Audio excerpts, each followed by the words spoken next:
Sorry. I'll scoot a little this way. Something about a good carbonated drink. Is it like, what is it? It's like, it has like CB or as magnesium. Oh, it's sparkling water. I'm not a sparkling water person. I love like black cherry specifically. It's very specific. I love black cherry sparkling water. Anyways, welcome to the pad. Welcome to the chaos. 30s, dirty, and Thoughtin. I don't know why I said it like that, but... I like that, though. No, but I was looking straight into your soul as I said it. It's like the news. 30s, dirty, and 30s, dirty, and Thoughtin. I'm Lorrie. And I'm Mel. Welcome to the chaos. It's so newsy. Why are we the news now?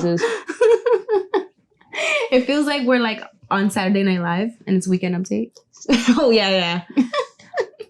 Now I'm just thinking that's where we're at. So when you got here, you said you wanted to you were texting me and you said you were going to tell me some in an audio message before you got here. So and you wanted to wait till the pod to tell me. Okay. So I think that you know that I've had this dry ass cough. Yes. And this sore throat for like over 2 weeks now. Yeah. Like sometimes like my throat catches, even when we're recording, like scusa. And we're just kind of like here talking and like my throat will catch and like my voice will quiver and it sounds like I'm hitting some kind of puberty. Mm-hmm. So it's been happening a lot. And last Monday I went to urgent care. Oh yeah, you did tell me that. Yeah. And the doctor told me that, you know, it's probably nothing, you know, nothing comes up. So we'll give you a little cough suppressant. Oh no, this buildup. I said, cool, cute, whatever, right? Cough suppressant. I swear they're like little sugar pills because they've done nothing for me, but make me a little bit sleepy during the day. I'm supposed to be taking them 3 times a day, right? Yeah. So a few days pass, nothing's getting better, right? Thursday comes, I'm still just like, I'm worse now. This side of my throat is swollen. And like, mind you, the doctor checked my throat too. Like, and he was just like, oh, you look fine. You don't have asthma, right? I said, no. You don't smoke cigarettes? No. So it's like, couldn't be nothing, right? Wrong. So there's a problem in the AC in my living room, right? Mm-hmm. The water's dripping a lot. Lately, I've been thinking that it's the AC in my room that's causing my dry cough, right? Mm-hmm. Like I told you, like I slept right under it and I moved my bed so I don't have to be right under it. And I thought, okay, it's just like the cold air. It's making my throat dry. I got a humidifier for it to help and all that stuff. I feel like I know where this is going. And then so I tell the AC technician, I say, can you please check my AC? Because I feel like, you know, something's up with it. With like the filters maybe are too dirty. Like, I don't know. So he opens the AC. He lifts it up. Mold. I knew that's where it was going. Mold. I knew it. Black mold? Listen. He opens the freaking AC and the sheetrock is so freaking like soaked. Oh no. It like all he does is like tap it and like it just like falls in. No. Mm-hmm. So I've been dead ass sleeping under mold. That's where I felt when you were talking about the AC. I'm like, I feel like I know where this is going. Mm-hmm. Oh no. So yeah, last night I had to sleep in the living room because I couldn't sleep in my room. Like, and now that because he needs some more time to fix it, and he needs like. So what happened is that the insulation on the copper lines, they're not fully properly installed. Yeah, whoever like built my house, like they fucked up. Like the AC technician said that he's trying to convince the landlord to update all of the ACs in the house. Get some money off your rent for like at least that would be very nice, right? Because I'm actually getting sick. I have to take allergy medicine right now because my throat is still not good. But yeah, I feel like hopefully you don't get like any long-term effects because it's been a while now, right? Yeah, and like I hadn't noticed that, but my AC was also dripping. It was also leaking too. And you know how my headboard is like a cushion? Yeah. Was it dripping on the headboard? I'm assuming that because when my bed was facing that way, like I didn't really see the dripping. Actively dripping, but when the AC technician came, he was like, no, like I see like the print on the wall that it has been dripping and it was recent. So I'm thinking like, damn, my headboard probably caught it. Yeah. Because it's leaning up against that wall. Oh, yeah. So yeah, I've just been living in moldy water. Yay. I'm so sorry. Fun. So yeah, that's the mystery of my cough. Damn, I'm sorry. Solved. Damn. Fuck. Yeah, well, it is what it is. At least I know now. At least I'm not like, because like I've been literally Googling for days. I've been like, what the fuck is going on? Like, what is it? Like, at one point I was like, do I have laryngitis? Like, what's going on? Do I have voice disorder? I got bronchitis. Like something. I don't even know. Like, cause like it's never happened to me. Like I've never had this kind of cough before. Everything in that house is fucked. Like the microwave is all the microwave up. is fucked, and so like he's sending someone to completely repair or replace the microwave next week. This coming coming week. Like is your building a newish building or is it older? I think it's older, but I think the person who sold him the house like just built it on bootleg shit. Oh yeah, like a house flipper. Landlord special situation. Something like that. I think it was something like that because like he doesn't know half of the things that's wrong with the apartment. It's not a good situation. Like the circuit keeps going out too. No. There's always an electrician coming in and out. Like I know him by name now. I'd be like, hey, Eddie, what's up? You guys drink a beer together. You're just like, yeah. The homie now. He's the homie. It's ridiculous at this point. But yeah, that's what I've been dealing with. Absolutely not. Mm-hmm. Yeah. Pause really quick. So hot. Yeah, I don't really have much to update. I literally saw you Wednesday, and Thursday. And Monday. Mm-hmm. We've actually spent a lot of time together this week. Mm-hmm. Monday was fun. Went to Cubby Hole. Went to Cubby, being gays. Yeah. You know. Some of my friends from Vegas. They were here visiting. Saw somebody I've been talking to. Uh-huh. Still talking to. I was by myself. You were with us. Yeah, but I was fifth wheel. Stop. Fifth wheel. Do you not like being the fifth wheel or the third wheel? Like, do you not like... Well, it's just I didn't really know your friends, so it's like a different situation. And you're meeting someone you're talking to for the first time. For the first time. It's not like this is another time. So it was a little different. Like, because I hang out with my friends who are couples all the time, but like they're friends I've known for a long time. Right. It feels different than when with like people I don't know and then like people meeting each other for the first time. Heard. Kind of just made me miss Charlie. Oh, okay. Were you uncomfortable? No, it's fine. Okay. Like, it doesn't make me uncomfortable. I was just like, I miss my girlfriend. I hear you. I miss her. When are you seeing her again? In September. August? Whoa. So gassy. Hot. This is this drink. Yeah. The carbonation. Pardon me. Don't act like you don't like doing the ASMR for the people. Not the burps. Just when you're sipping on drinks. Just when I'm sipping. Just the slurping. Or when we're eating sometimes. Yeah, it's hot. It's so, like, come on. There's a whole what is this, market mukbang? There's a whole market for it. And I know y'all like it. We're not a mukbang channel. I like it. Or ASMR. That was fair. Asthma.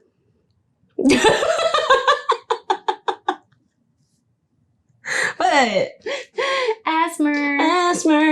All right. Well, I don't have any other really updates because I was mostly with Melissa actually this week. So, all right. Well, this week is a DCOM week as per usual. Going through DCOM movies we haven't really seen, and I think we're finally in kind of like after our era of watching DCOMs. Yes. Today's movie is Dadnapped, which came out in 2009. Yeah, which is when I graduated high school. Samesies. Which, oh man, high school. High school. Wow. 2009? It's 2023. Please do not. Because like when you're older and like you remember those moments so perfectly, like so vividly in your mind. Like I remember 2000. I remember senior year. I remember all that shit. And it feels just like a few years ago. But it's been have you seen those memes too that people are like, I was like, there's just something wrong with me. I keep thinking like the 70s was 30 years ago, but it wasn't. It was 50 years ago. It was, dude. Dude. It's so crazy that you mentioned that, because today I actually, because I was with my cousin yesterday. Yeah. Wednesday and Juliet. And I think my cousin was born in the 70s. And I keep thinking my cousin is like, oh, it's just my older cousin. You know, he's probably just like 10 years older than me. No. He was born like in 1971 or 72. And like I put in the calculator and I was like, 2023. Oh, they're near like my brother's age. And I was like, oh, my cousin's like 50 years old. Yeah. My brother was born in 1973, so. Yeah. Yeah. What the fuck? Yeah. What the fuck? People born in the 70s, they're much older now. Oh, wait, my brother's 1974. So he's 49. 49. Yeah. He'd be mad at me if I said he was 50. Hey, my guy, you're a year shy. My guy. You're a year shy from 50. You're basically 50. Love you. Love you, Clara. Okay. But it's okay. No, it's okay. It's just, I feel like the 70s was 30 years ago, but it's not. It's I keep thinking that. Yeah, I keep thinking because we're all still stuck in the past a little bit. Because, yeah. Because it's like, I'm 32. Like, fuck. That's how long ago I thought the 70s were. I'm like, I wasn't born in the 70s. I was born in the 90s. That's fucking nuts. Fuck me, man. Oh my God. Right. Okay. But yes, Dadnapped. Dadnapped, baby. Dadnapped. Do we have another one after these, or do we finally go on to the Descendants? We have another one after these. We have you're like, fuck. Where is it? We have one more, Hatching Pete. Oh. Okay. This movie had a lot of people in it. It's like they gathered a bunch of Disney actors from other random shit. Yeah, like the All-Stars. And stuffed them in there. Mm-hmm. I mean, Mr. Mosby's in it, Phil Lewis. Not even like the All-Stars. No, but people you know from other stuff. You know Emily them. Osment's in it. Mm-hmm. David Henry. Moises Arias. Yes. There's someone else too. There were a couple other people too, like minor people, I feel like, that were in other Disney shit. Yeah, agreed. But yeah, it was really random. Yeah, it was extremely random. If y'all seen Scandal, Charlie from Scandal is the dad. Yeah. Too bad he's like lame in this movie. I hate him in this It's movie. one of those. I feel like this trope still exists too, but it was a 2000s kind of thing where it's some neglectful parent, usually a dad, but sometimes it's a mom, and it's because they work a lot or whatever, and they're more obsessed with their work than their kids. That was the same thing for the other movie that we saw. Basically, it's called Dadnapped because they get kidnapped. They get kidnapped. So but silly. like this horrible thing has to happen, and then they bond over like a short moment, and then suddenly the kid forgives them, and like now it's just a nice time with my dad or mom or whoever the neglectful parent is, or both at Poof Point. Listen, the girl was on vacation with her father. Her father just went off to like a freaking convention of his book series. He is an author, like a famous author, and his books in particular in this world is extremely popular, like all over the news, like, kind of shit. He's a narcissist. He goes to a convention that's based off his fucking his books. And he's like, oh, we're just going to go there for one day. It wasn't one day. They get kidnapped. Okay, well, we're getting into it here. One, Emily Osment's room is quintessential 2000s teenage girl. 100%. Like if I was her age, I wanted that room. Yeah. I wanted everything in there. Like it had all the cute little patterns that I loved. Her little dresser with the mirror was cute. Everything. And then when she went to school, we talked about this. Yes. High schools in shows like Degrassi, High School Musical, this movie, a lot of the 2000s, 90s movies and shows, it's always really large schools with multiple floors and stuff, and kind of like glass windows. A lot of glass. See, I mean, I also went to a public school, but it was not, we didn't have stairs anywhere. We had a bunch of separate buildings that you have to walk through a bunch of little Wait, so like you didn't have different floors? No. You didn't? Oh, okay. Not at all. I did in my high school. Yeah. Well, but I feel like in New York though, they try to put it in a small space, so you go up instead of out. Yes. You know. Yeah. We were a bunch of like buildings, like tent buildings that you just put a bunch of shit in. But that's why I feel weird when I see like I guess it makes sense, like I said, in the city, but. All these schools are always in like some just random town though. Yeah, that's true. I mean, they always look so nice. High School Musical looked like a big rich school. Dude. Wasn't it an arts, like a performing arts so. school? I think it is, because I think they still keep like a bunch of memorabilia there. Yeah. So it was one of those schools. You can't really... Or it was Degrassi film. That wasn't, I guess, not a huge school. Wasn't it Canada? Oh yeah, they are Canadians. Yeah. Canadians. Canadians? Yeah, Canadians? they were Canadians. I'm just saying it every word. I like Canadians. But yeah, I guess I never related to this because, wow, you're indoors the entire time. The entire time. Until you have to like run for a gym or something, but... Yeah. I had to go outside. I hated the rain. That shit sucked. Ew. The book is so this man's books are so popular that these kids are allowed to do a book report on it for their class. Like that kid and the teacher was like, oh, what a great analysis on this like MacGyver action hero guy. Is that an appropriate I mean, you should be able to do any book you want to for class, but like the teacher was like, oh, it was so good because of this. I'm like, what? Yeah, the teacher made it seem super literary and it's not. And very like for me, it reminds me of every time I did a report for like Captain Underpants or something like that. Because it was like so ridiculous. It was like I'm doing a book report on Captain Underpants. In the class like cheered. Like, I know it's a DCOM movie and it's supposed to be cheesy, but it seems like extra cheesy in this movie. Like everything did. Everything was extra cheese. Super sharp cheddar. There was one time she said that.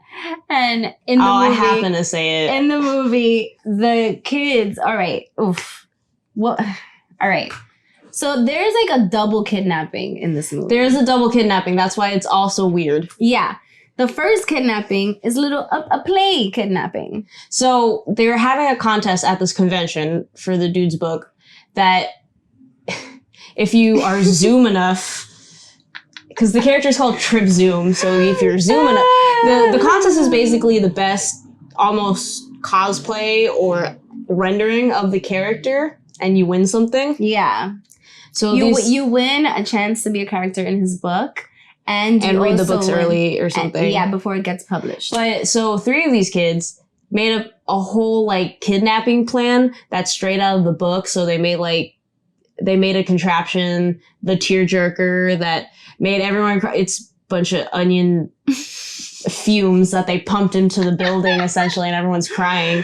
And then they kidnap him because it's part of the whole thing. They wrap him in dental floss. This whole thing. The character sounds so ridiculous. It sounds so ridiculous. Trip Zoom, apparently, from what I've gained from the movie, is that some of the stuff he does is he has to MacGyver his way out of things or use very random objects to... So that's why there's an onion machine. There's floss to tie people up. The catchphrase is floss. And everyone goes like this. Oh my, they did? I did not even notice that. Every time they start flossing. I just thought they were cheering. No, they imitated a floss action. Oh, I didn't even realize that. Yes. That went right over my head. Yes. Yeah, so he does all these crazy MacGyver kind of... You know what? It's very Kim Possible. Because you know how Wade always made... I mean, her grappling hook was a hairdryer. You know that? Oh my God, yes! That kind of situation. She always had kind of regular objects that were technical because Wade was a child but also a genius. And I think that's what Trip Zoom is. He uses a bunch of things made out of other things. Yeah. So anyways, that's what I gained from the character. So they literally kidnapped this man, and he's having the time of his life. He's enjoying it so much. But I think he can also tell that they're kids, and his daughter is so worried about him. So worried. And she goes out to find him, and she finds him, and he's disappointed because he's going to leave the boys. And these random kids. I came here to save you, Dad. And then there's just these random kids. And he already has ruined what is supposed to be a camping trip father-daughter bonding thing. And it's like, well, I just want to hang out with the guys. They're really cool kids. When I tell you, I would be fucking livid. I would leave that man. I would be like, Mom, come get me. I would have been heated. This man is crazy. Absolutely heated. Yeah, I would have been done. I'm like, Dad, I'm done. Yeah, like what the hell's wrong with you? I would have been out. This is supposed to be daughter-father bonding, and you fucked it up by being your narcissistic asshole self, taking me to a stupid convention, ruining our trip. I'm going home. If he actually said the one day thing and he went through with it, maybe a little leeway, but he didn't, so. And then it turns out that there are some villains in this that we actually really didn't really understand what they were even doing at first. They were kidnapping him, I guess. It wasn't clear at all. At first I thought it was for ransom, but I'm like, I'm not gonna lie. Book authors, unless you're extremely famous and have movies made after your books, like, I don't know how much you're really making. But it wasn't for ransom. It was so that he could write a book for them and they were gonna, pawn it off as their own book to be famous or some shit? So the guy that the Mosby's friend, guy, he's the one who wrote the book, but they wanted him to rewrite it. Well, rewrite the whole entire book so that it could get published. But the mastermind behind all of it, Miley Cyrus's brother in Hannah Montana. That's who plays. Oh, that's the other person. Yeah, that we didn't mention. The brother from Hannah Montana. Exactly that. But he's like the mastermind behind the whole thing. And there was a point where he said he didn't care about his book. It kind of seemed like they just wanted him to write a book. And that was the... how to get these two guys to help him to do this thing. It was so weird. I don't know. Weak plot. Really weak plot. It just had a whole lot of holes. It didn't really make sense. Oh, this shit is... It was just so wild. I didn't know what was happening. There was a point there where, like, the three boys who originally kidnapped the dad were trying to rescue these people, and they drove in a pizza car delivery thing. And that's when you said your cheesy pun. I didn't mean to say it at that time. Also, the boys, even with the fake kidnapping and stuff, they were committing a crime. It's a crime. It's a crime. That was a full-on crime. It's an actual crime. But everybody's fine with it. Yeah, everyone's just cool, whatever. They're cool with it. Also, small towns, they get away with a lot of shit. I feel. Like, they don't really care about it. I feel like small town sheriffs think that everything is a prank. Like a silly little thing. I think that's just movie small towns. I highly don't. When you have less people, I feel like you would actually try to do something about it. I guess. Sure. I think that's just movie small towns. I don't think small towns are actually like that. I don't know. Because I feel like small towns, like, they all know each other and they all, like, think they trust each other. Well, maybe they think they trust each other, but okay, maybe. But I don't know if they... That's why I feel like shit happens in small towns. But I also feel like I don't think the police in real life act like the police in this movie, who literally was like, stop bothering me. And then hang up the phone on everybody. The police did not help a single person. Dude. There's just a lot of people committing crimes in this, though. I mean, just generally. Just random little crimes. Just little everywhere. Things. Yeah. What else here? Mine was just the bad guys don't make any sense. They really out here committing crimes. It was what I put. Overdue library books? Crime. I mean, they didn't even really tell anyone that they were fake kidnapping this guy, so from the beginning, it could have been considered an actual crime. Yeah. Just crime. Crime all over the place. But low stakes kidnapping. Low stakes kidnapping. So it's but also they were trying to save the girl and her dad, and then they ended up going back to the town. They had driven far, apparently, and then they just ended up going back to the hotel where they all were at anyways. Stupid. It just came all the way. Why would they do that? So dumb. Did you notice that every time she spoke to Trip, because the girl, whose name is Melissa, by the way. Oh yeah, her name's Melissa. She talks to Trip, which is the main character of the book.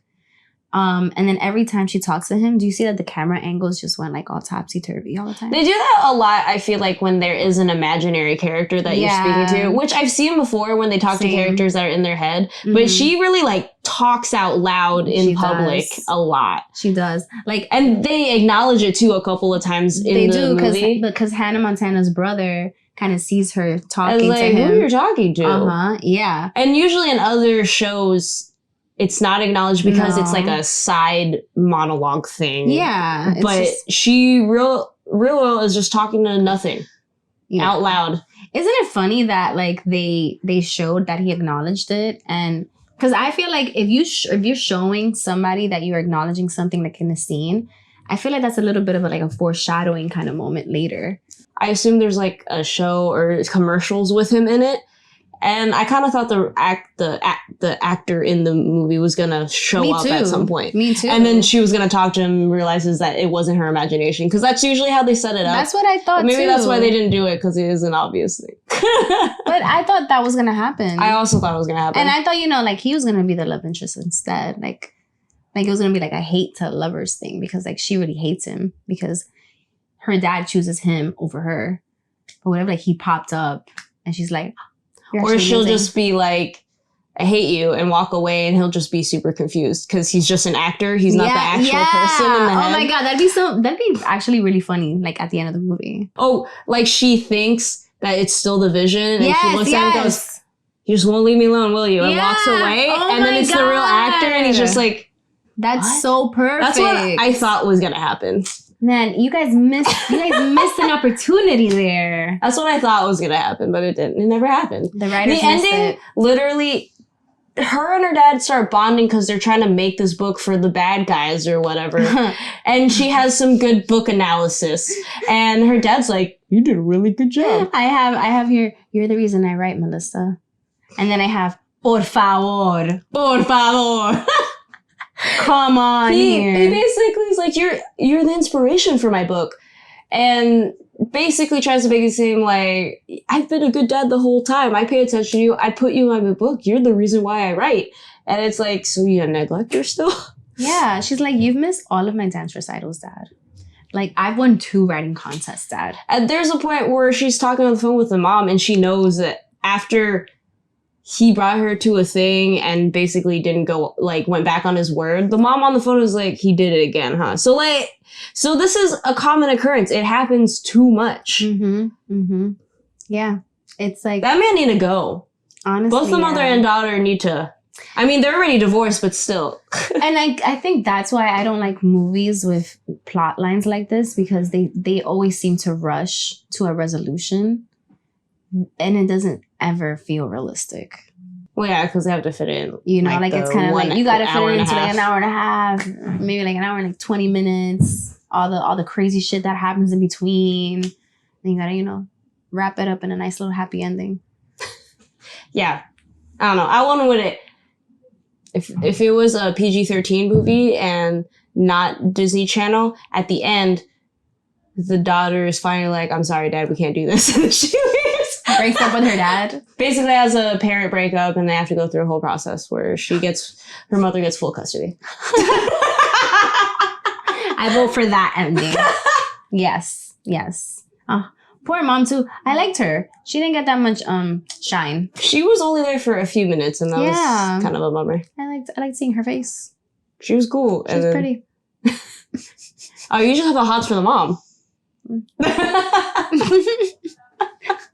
She's so pretty. Meh. What's your rating? My rating? Yeah. I think I liked it less than Twitch's 2. Damn. Slow. Our Twitch's 2 rating was a 5 out of 10. Yeah. What do you think? 3 out of 10? It's like I'll be nice and say a 4. I'm gonna stick with 3. It was weak. It's very weak. Not good. For a cheesy DCOM. It's not good. All DCOMs are cheesy in a way, but do you have a fun time with it is what I feel like. You gotta have fun with it, I don't feel like I have fun with this. Yeah. I mean, there's a reason why it's not really that known all that much. And yeah, here we are. Now we know. That's my general consensus with that. Yeah, I agree. I agree with that. Yeah. We got Hatching Pete before we get to anything that I'm even slightly interested in. Yeah. What's Hatching Pete about? They're breaking out of their shell. It's a metaphor. I don't know. I'm just saying words. Just saying words. Rotten Tomatoes has given this movie a 59%. That's more generous than I was really expecting that to be. Really? It's a 5.3 out of 10 on IMDb. That sucks for Rotten Tomatoes. That's like a shit rating. I thought it would be way lower than that, though. Damn, you think so? Wow. Yeah. 60% of Google users like this movie. Can't trust Google users, you know. Can't trust Google because they're just common folk. Pete is very inconspicuous at school, so he's not a popular kid, is what you're saying. Okay. Unlike his extrovert mate Cletus. Why would you name somebody Cletus? That's an ugly name. Cletus, who's happy to don a chicken suit and be the school mascot, but unfortunately Cletus is allergic to the suit. When there's an uproar at the disappearance of the chicken, and Pete is forced into the limelight as the school's basketball reputation is at stake. Also 2009. Sorry. Also, when you burped, that motorcycle came by and did that really loud revving noise. It's like you farted through your mouth. It was kind of good timing. Thank you, body. I'm surprised 2,900 people provided a rating for it. Same. It's 2.5 stars, right? Says there. That was it. That was that. Dadnapped. Weird movie. Weird. Didn't like it. Don't recommend. Definitely not in anywhere near tops of DCOM movies I've ever seen. But if you do like Emily Osment, Young and Hungry is a very good show. I did like that show, but I will warn you, they don't actually end the show. Yeah. They don't have a real ending. I think they got canceled or something. They did. So it doesn't have a real ending, and you're just kind of left there like... But you know, I thought I had a good run because I thought they would have canceled it sooner. Sure, but then they really made it led up to like that point at the end, and then there was no real resolution. I was just like, what? Yeah. This is a short one, but thanks for being with us. Thanks for rocking with us. We have health problems, and we watched this bad movie. You know, regular stuff. Regular stuff. I think we're just busy and working a lot, and I think you all are too. So, I don't know who needs this, but you're doing great. You are. Keep going. It's all love over here. Subscribe to us on YouTube and Spotify. Please rate us on Spotify as well. I'm leaving that in. Excuse me. Hot. Subscribe to our YouTube channel. We have a TikTok, the TikToks and the Instagram. TikToks and the Instagrams. Engage with us. Let us know how you feel. Email us at Dirty Thoughtin, because we forgot the S. Yes. You know. It'll be on the screen. Thanks for watching. Thanks for listening. And we'll catch you in the next one. Bye. Nice. It's contagious.